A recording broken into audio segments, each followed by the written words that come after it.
Hay lugares en el mundo donde el tiempo se detuvo, donde las puertas quedaron abiertas, las tazas en la mesa, y las calles en silencio.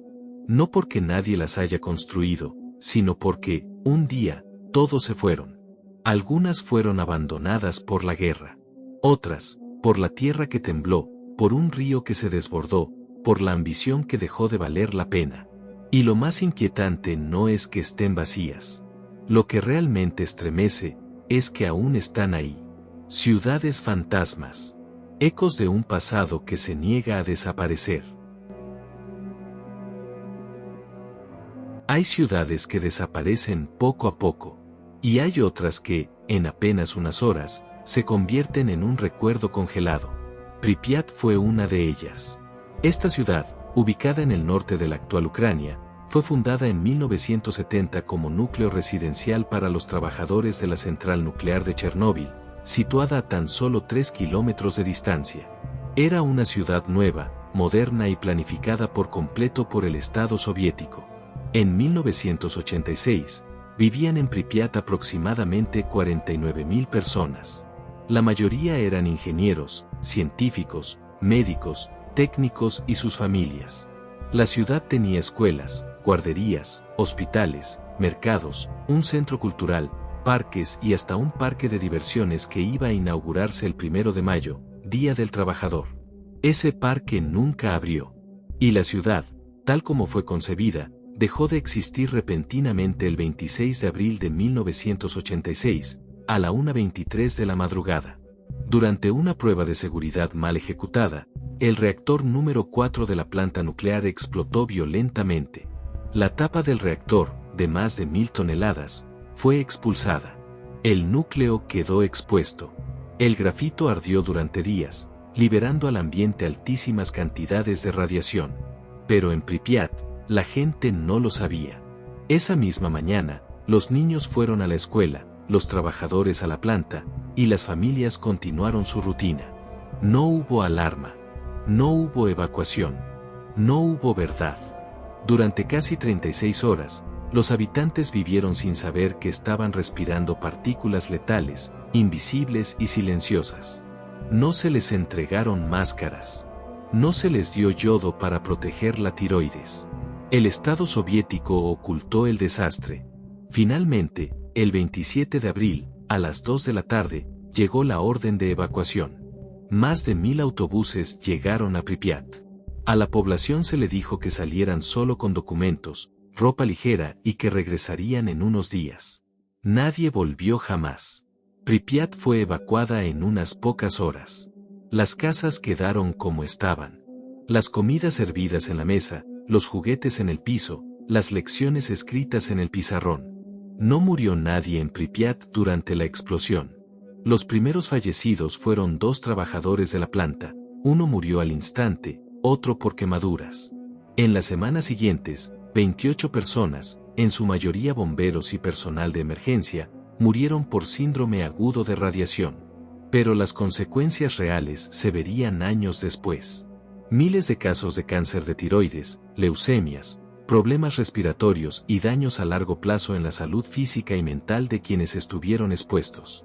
Pripyat fue clausurada, y el área fue incluida en la zona de exclusión de Chernóbil, un perímetro de 30 kilómetros alrededor de la planta. Allí, el acceso es limitado, controlado, y aún hoy, los niveles de radiación continúan siendo peligrosos en ciertas áreas.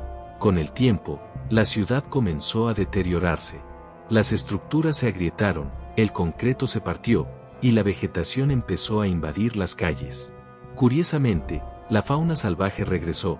Lobos, ciervos, linces, jabalíes y aves anidaron en lo que alguna vez fueron zonas urbanas. El ser humano desapareció, pero la naturaleza reclamó su lugar. Hoy, Pripyat puede ser visitada en recorridos autorizados y breves, con estrictas medidas de seguridad. Los visitantes no pueden sentarse, ni tocar el suelo, ni permanecer mucho tiempo en las áreas más contaminadas. Y sin embargo, cada paso allí es como recorrer un recuerdo en pausa. Hospitales abandonados. Aulas intactas. Sillones polvorientos. Una rueda de la fortuna que nunca giró. En 2019, La serie Chernobyl de HBO volvió a poner a esta ciudad en el centro de la conversación mundial. La representación fue tan impactante que el turismo a la zona aumentó, aunque no todos entendieron que no se trata de una atracción, sino de una advertencia permanente. Pripyat se ha convertido en el símbolo del desastre de Chernóbil. Una ciudad que no cayó por la guerra, ni por la economía, ni por un terremoto, sino por la combinación letal de arrogancia tecnológica, opacidad gubernamental y error humano. Y aunque no hay nadie viviendo allí, Pripyat sigue en pie, como un fantasma de la modernidad, como un eco de lo que pudo ser.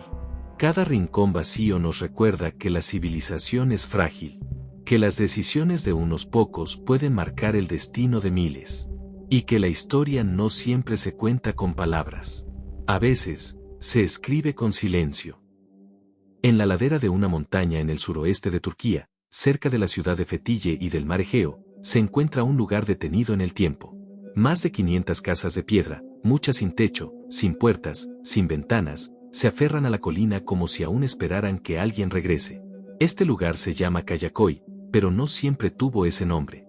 Durante siglos, fue conocido como Levisi, un pueblo griego en pleno territorio otomano, habitado principalmente por cristianos ortodoxos griegos. Aquí no hubo explosión, ni epidemia, ni guerra directa. Lo que ocurrió en Kayaköy fue más sutil, pero igual de devastador. Una expulsión silenciosa, programada y definitiva. En el siglo XIX, Levisi era un pueblo próspero. Tenía más de 6.000 habitantes, 2 iglesias, escuelas, molinos, tiendas y una arquitectura única que se fundía con el paisaje rocoso. Era parte de una red de pueblos griegos que convivían dentro del Imperio Otomano, en relativa paz. Pero la historia dio un giro violento tras la Primera Guerra Mundial. Con la caída del Imperio Otomano y el ascenso del nacionalismo turco, comenzaron a surgir tensiones profundas entre las comunidades griega y turca. Entre 1919 y 1922, Grecia y Turquía entraron en guerra. Y en 1923, tras la victoria de las fuerzas turcas lideradas por Mustafa Kemal Atatürk, se firmó el Tratado de Lausana, que no solo marcó el nacimiento de la República de Turquía, sino que dio lugar a una de las migraciones forzadas más grandes del siglo XX. Más de 1 millón de cristianos ortodoxos griegos fueron expulsados de Turquía, y alrededor de 500.000 musulmanes turcos fueron sacados de Grecia. Fue un intercambio oficial, organizado por los estados. No voluntario, no gradual, forzado. Los habitantes de Levisi, que hablaban griego, practicaban la fe ortodoxa y habían vivido allí durante generaciones, tuvieron que dejarlo todo. Sus casas, sus iglesias, sus muertos. Todo quedó atrás. El pueblo fue rebautizado como Kayaköy, y se intentó repoblar con musulmanes provenientes de Grecia. Pero ellos no se adaptaron al entorno, no sentían el lugar como propio. Muchos se fueron. Y Kayaköy quedó vacío. Desde entonces, las casas están ahí. Sus muros sin techo. Sus escaleras sin destino. Sus iglesias sin campanas. Caminarlas es recorrer la huella de una comunidad desaparecida. No por un desastre natural, sino por una decisión política. A diferencia de Pripyat Chernóbil, donde el peligro fue invisible, en Kayaköy el abandono fue lento, triste, visible. Un pueblo entero que dejó de hablar su idioma, de rezar en su fe, de cocinar sus platos, de contar sus historias. Hoy, Kayaköy es considerado un museo al aire libre. Está protegido por el gobierno turco y es un sitio histórico de alto valor cultural. Pero sigue siendo un lugar de silencio, de memoria compartida. Algunos visitantes griegos regresan cada año, no a reclamar, sino a recordar. A encender una vela en lo que fue la iglesia de San Constantino. A caminar entre las casas de sus abuelos. A decir, aquí una vez vivimos. Y es que Kayaköy no fue destruido. Simplemente, le arrebataron su alma. La vegetación avanza, pero con respeto. El sol ilumina las piedras, pero no borra los nombres. Y aunque ya nadie habita esas casas, las sombras de quienes vivieron ahí siguen presentes. Kayaköy no es un lugar de horror. Es un lugar de ausencia, de identidades cruzadas, de despedidas sin retorno. Una ciudad fantasma donde no se oyen lamentos. Pero cada muro susurra una pregunta. ¿Qué significa pertenecer a un lugar, cuando ya no te dejan volver? En lo alto de una colina en la región de Basilicata, al sur de Italia, se alza una ciudad hecha de piedra, tierra y memoria. Sus casas parecen esculpidas directamente del paisaje. Sus calles serpentean como si siguieran los pasos de siglos antiguos. Ese lugar se llama Craco. A diferencia de Pripyat o Kayakói, Craco no fue abandonada por decisiones humanas. Fue la tierra, literalmente, la que empujó a su gente a irse. Craco tiene orígenes muy antiguos. Se han encontrado registros de presencia humana desde el siglo VIII a.C., aunque como pueblo estructurado aparece documentado en el año 1060, cuando el arzobispo de Tricarico lo registró como feudo eclesiástico. Durante siglos fue un asentamiento estratégico. Estaba construido sobre una cresta rocosa a más de 400 metros de altitud, lo que le ofrecía vistas privilegiadas y defensa natural contra invasores. Una joya medieval, con castillos, torres, una iglesia del siglo XIII y un convento franciscano. Pero Craco tenía un problema invisible. Bajo esa belleza, el suelo era inestable. Y nadie lo supo, o no lo quiso ver, hasta que ya fue tarde. En 1963 comenzaron a aparecer grietas. Grietas en las paredes, en los caminos, en los cimientos. Las lluvias intensas de ese año desencadenaron una serie de deslizamientos de tierra que afectaron la base misma de la ciudad. La situación empeoró rápidamente. Algunas casas comenzaron a derrumbarse, otras quedaron en zonas de riesgo. Las autoridades evacuaron a la población gradualmente. La mayoría de los cracotanos fue reubicada a una zona baja cercana, llamada Craco Peschiera. No había opción, el pueblo ya no era seguro. Luego vinieron más golpes. Un terremoto en 1980 terminó de condenar el casco antiguo, y en 1991 una avalancha de barro selló los últimos intentos de rescate. Craco quedó oficialmente deshabitada, pero no olvidada. Hoy, el pueblo permanece en pie. Ruinoso, sí, pero también hermoso en su decadencia. Con sus torres en lo alto, sus callejones vacíos, su iglesia sin feligreses y su plaza sin niños. Craco se convirtió en un lugar tan único, que ha sido escenario de varias películas. Entre ellas, La Pasión de Cristo, dirigida por Mel Gibson. Quantum of Solace, parte de la saga de James Bond. Cristo se detuvo en Eboli, un clásico del cine italiano. Su perfil recortado contra el cielo es tan cinematográfico como real. Pero más allá de lo que se ve, hay algo que Craco representa mejor que muchas otras ciudades fantasma. La belleza de lo que fue, y el dolor de tener que abandonarlo sin culpa. No hubo guerra. No hubo exilio. No hubo error humano. Solo la fragilidad del suelo. Y la fuerza implacable del tiempo. La gente de Craco no se fue porque quiso. Se fue porque el lugar que amaban ya no podía sostenerse. Hoy, algunos descendientes regresan para visitarlo. Para recordar las historias que escucharon de sus abuelos. Para volver a pisar el lugar donde nacieron sus raíces.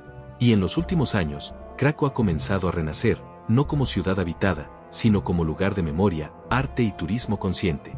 Fue declarado Patrimonio de la Humanidad en Observación por la UNESCO, y es gestionado como sitio histórico por el municipio, que organiza visitas guiadas entre sus ruinas. Caminar por Craco no es peligroso si se hace con guía, pero hay algo que ningún guía puede controlar. El silencio. El viento que se cuela entre las piedras. La sensación de que algo quedó pendiente. En Craco, no hay fantasmas. Solo una pregunta en el aire. ¿Cuánto tiempo puede vivir un lugar, después de que su gente se va?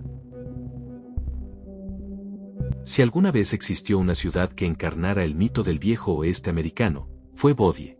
Ubicada en las colinas áridas del este de California, a más de 2.500 metros de altura, Bodie fue un pueblo forjado por la esperanza, moldeado por la violencia y abandonado por el olvido.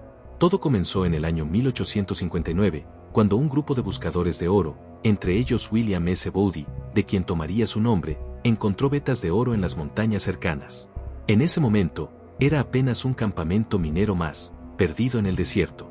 Pero su destino cambió radicalmente 2 décadas después. En 1876, se descubrió una mina excepcionalmente rica. El hallazgo atrajo miles de personas. En cuestión de pocos años, Bodie se transformó en una ciudad de más de 10.000 habitantes.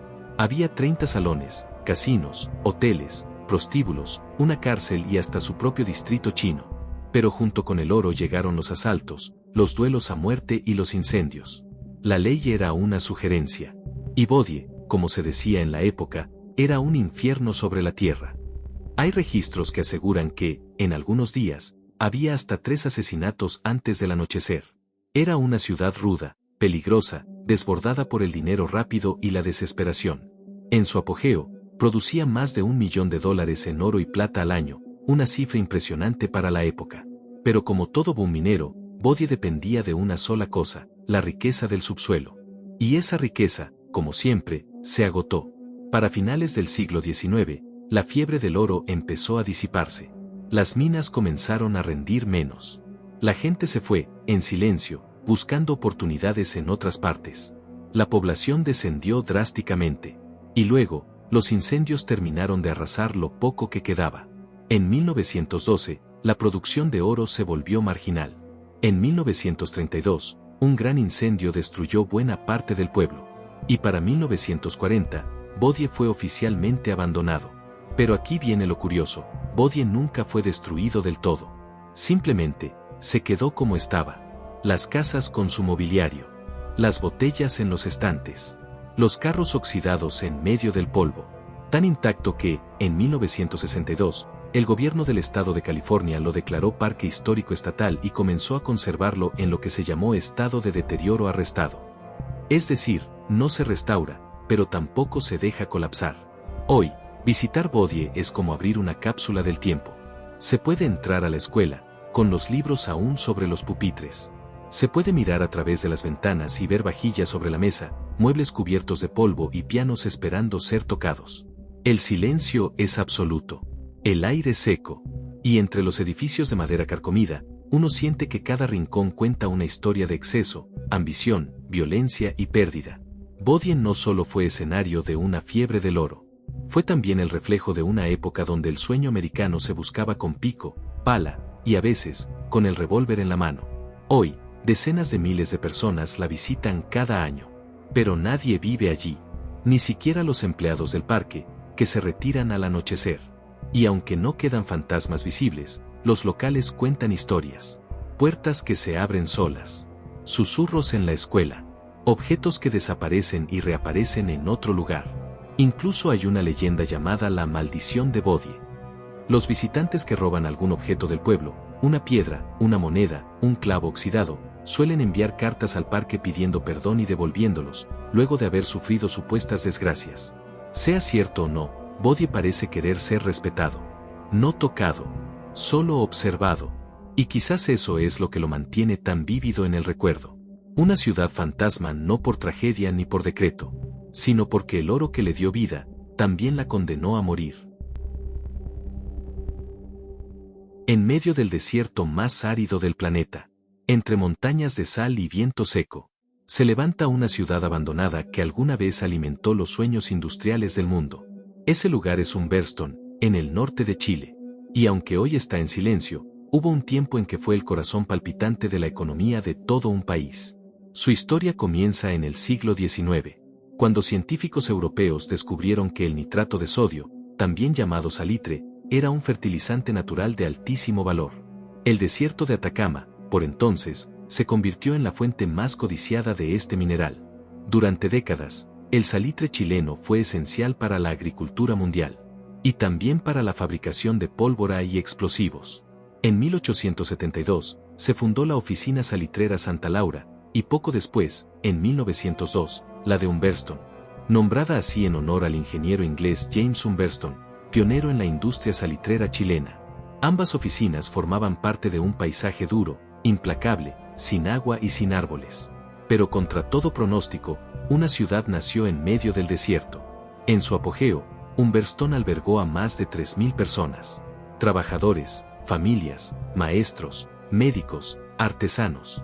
Había una escuela, teatro, piscina de concreto, alimentada con agua traída desde kilómetros de distancia, una iglesia, un hotel y hasta una cancha de tenis. La vida allí era difícil. Los trabajadores eran pagados con fichas propias de la empresa, que solo podían usar en tiendas de la misma compañía. Las jornadas eran largas, el calor insoportable y el polvo, omnipresente. Pero también había comunidad. Fiestas patrias, música criolla, fútbol, celebraciones religiosas. Por décadas, Humberstone representó la promesa de un futuro mejor para miles de familias del norte chileno. Pero como toda ciudad nacida de un recurso, su suerte estaba atada a ese producto. En 1930, con la invención del fertilizante sintético en Alemania, el salitre natural comenzó a perder valor. El mercado global cambió. Y lentamente, Humberston dejó de ser rentable. Durante los años siguientes, la ciudad vivió un lento declive. Las familias se fueron. Las máquinas se detuvieron.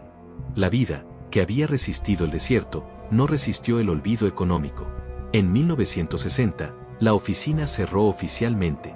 Y lo que quedó fue una ciudad fantasma, con estructuras de metal oxidado, casas de madera agrietada y un teatro vacío donde las butacas aún miran hacia un escenario que no volverá a encenderse. Sin embargo, Humberston no cayó en la oscuridad. En el año 2005, la UNESCO la declaró Patrimonio de la Humanidad, junto a la vecina oficina Santa Laura. Hoy, ambas forman parte de un complejo arqueológico industrial único en el mundo. Y se han convertido en testigos silenciosos de una época que marcó no solo la historia chilena, sino también la del comercio global. Caminar por Humberston es hacerlo entre ruinas, pero también entre memorias. Escuchar el crujido del piso de madera. Imaginar la sirena que marcaba el inicio del turno. Sentir el sol implacable que aún golpea sin piedad. Y quizás lo más impactante, mirar una escuela vacía, una tienda abandonada, un comedor donde aún cuelgan las pizarras de los menús. Y darse cuenta de que la ciudad sigue en pie, pero sin voces. Aquí no hubo guerra. No hubo desastre natural. Solo la muerte lenta de una era. Humberston es la prueba de que las ciudades no solo mueren cuando son destruidas. A veces mueren cuando el mundo simplemente deja de necesitarlas. Hay ciudades que se pierden en el polvo. Otras, en el silencio. Pero Villa Epecuén, en el corazón de Argentina, se perdió en el agua. Ubicada al suroeste de la provincia de Buenos Aires, a pocos kilómetros de Carué, Villa Epecuén fue fundada en el año 1921 como un pequeño paraíso termal a orillas de la laguna Epecuén. Una laguna salada, con una concentración de sal superior incluso a la del Mar Muerto. Desde sus inicios, el pueblo atrajo a miles de turistas argentinos y extranjeros que llegaban buscando las propiedades curativas de sus aguas. El turismo creció rápidamente. Hoteles, restaurantes, cines, spas, almacenes. Todo en Villa Epecuén respiraba vitalidad. En su apogeo, la ciudad recibía más de 20.000 visitantes por temporada. Era un símbolo de bienestar, descanso y prosperidad local. Pero la belleza del agua también escondía un riesgo. Durante décadas, la laguna se mantuvo controlada gracias a un sistema de canales, compuertas y terraplenes. Sin embargo, en noviembre de 1985, tras intensas lluvias y una acumulación histórica de caudal, el sistema falló. Un terraplén cedió. Y el agua comenzó a avanzar. Al principio, se pensó que se podía controlar. Pero la laguna seguía subiendo. Día tras día, las calles fueron cubriéndose de agua salada. Las casas, los árboles, los vehículos. Todo desapareció bajo una capa blanca, corrosiva y profunda. En 1986, el pueblo fue completamente evacuado. Más de 1.500 personas tuvieron que abandonar sus hogares. Y Villa Epecuén quedó sumergida. Por años, el lugar fue invisible, cubierto por el agua, sumergido en el olvido. Pero el clima cambió. Y lo que parecía definitivo, no lo fue. A partir del año 2009, tras más de 2 décadas de descenso progresivo del nivel del agua, la ciudad emergió. Las ruinas comenzaron a reaparecer, cubiertas de sal y óxido. Las calles, agrietadas. Las estructuras, carcomidas. Los árboles, blancos y sin vida. Lo que quedó fue una ciudad fantasma blanqueada por la sal, como si hubiera pasado por un sueño mineral. Pero entre todos esos restos, una figura capturó la atención del mundo. Pablo Novak, el último habitante de Villa Epecuén. Pablo nunca quiso dejar el pueblo del todo. Mientras todos se fueron, él regresó, con su bicicleta y sus recuerdos, a vivir solo entre las ruinas. No por obstinación, sino por amor al lugar donde nació. Y desde entonces, su historia se volvió símbolo de memoria y resistencia. Fue entrevistado por medios de todo el mundo. Y su presencia en el lugar ha dado vida a un sitio que parecía condenado al olvido, aunque en el 2024 Pablo falleció con 93 años de edad, pero su recuerdo siempre permanecerá. Villa Epecuén se ha convertido en un fenómeno cultural. En el año 2014, el ciclista profesional Danny McCaskill filmó un cortometraje en las ruinas. Y desde entonces, el pueblo ha sido visitado por documentalistas, fotógrafos, viajeros y curiosos. todos buscando capturar algo más que una postal, la sensación de lo que fue, y de lo que aún sobrevive. El paisaje es inquietante. Calles sin casas, árboles muertos, edificios sin techos, estructuras cubiertas de cristales de sal. Un pueblo blanco, seco, silencioso, pero hay belleza en su tragedia, y dignidad en su historia. Villa Epecuén no fue arrasada por bombas, ni abandonada por la economía. Fue el agua, la misma que dio vida al pueblo, la que se lo llevó, y luego lo devolvió, aunque ya transformado. Hoy, el sitio está protegido como área de interés turístico y cultural. Hay visitas guiadas, senderos señalizados, y cada año más personas viajan hasta allí no solo para ver lo que quedó, sino para recordar lo que nunca debería olvidarse. Porque Epecuén no es solo un pueblo fantasma, es una advertencia, una lección sobre el poder de la naturaleza, y un testimonio sobre la memoria de quienes no dejaron que el agua borrara sus raíces.